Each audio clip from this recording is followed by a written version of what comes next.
നമ്മൾ വീട്ടുകാർക്ക് വേണ്ടി തന്റെ ശമ്പളത്തിന്റെ ഭൂരിഭാഗം അവൻ ചെലവഴിക്കുന്നുണ്ടാകും. പക്ഷേ വീട്ടുകാർക്ക് വേണ്ടി എന്തെങ്കിലും വാങ്ങിക്കൊടുക്കുമ്പോൾ, അവർക്ക് ഭക്ഷണം കൊടുക്കുമ്പോൾ, അല്ലെങ്കിൽ വസ്ത്രം വാങ്ങിക്കൊടുക്കുമ്പോൾ, എന്ത് ചെലവാക്കുമ്പോഴും ഇതൊരു നന്മ ചെയ്യുന്നതാണ് എന്ന ബോധം പല ആളുകൾക്കും ഉണ്ടാകാറില്ല. എന്നാൽ വലൗ ജാഅഹു മിസ്കീനുൻ, ഒരു സാധു വന്നു അദ്ദേഹത്തിന്റെ അടുത്തേക്ക്, വഅഅതാഹു റിയാലൻ വാഹിദൻ, ഒരു റിയാൽ ആ മനുഷ്യന് കൊടുത്താൽ, യശ്ഉറു ബിഅന്നഹു മുതഖർരിബുൻ ഇലല്ലാഹി ബിഹാദിഹി സദഖ, അപ്പൊ അവന്റെ മനസ്സിൽ അവൻ നിയ്യത്ത് വെക്കും, ഒരു റിയാൽ കൊടുക്കണമെങ്കിൽ പോലും അവന് ഒരു തോന്നലുണ്ടാകും, ഞാനതൊരു നന്മയാണ് ചെയ്യുന്നത്. എന്നാൽ വീട്ടുകാർക്ക് വേണ്ടി ആയിരങ്ങൾ ചെലവാക്കുന്നുണ്ടാകും, പക്ഷേ അവന്റെ മനസ്സിലൊരു ചിന്തയുമില്ല.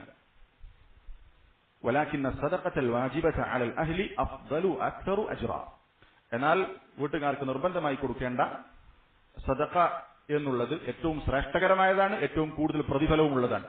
അപ്പൊ നമ്മൾ വീട്ടിലേക്ക് മീൻ വാങ്ങുമ്പോൾ ഡെയിലി ഇങ്ങനെയുള്ള സാധനങ്ങൾ നമ്മൾ വാങ്ങുന്നുണ്ടാവും, പക്ഷെ നമുക്കൊരു നന്മ ചെയ്യുകയാണ് എന്നൊരു ഫീലിംഗ് വരുന്നില്ല. എന്തുകൊണ്ട്? ശ്രദ്ധയില്ലാത്തതുകൊണ്ടാണ്.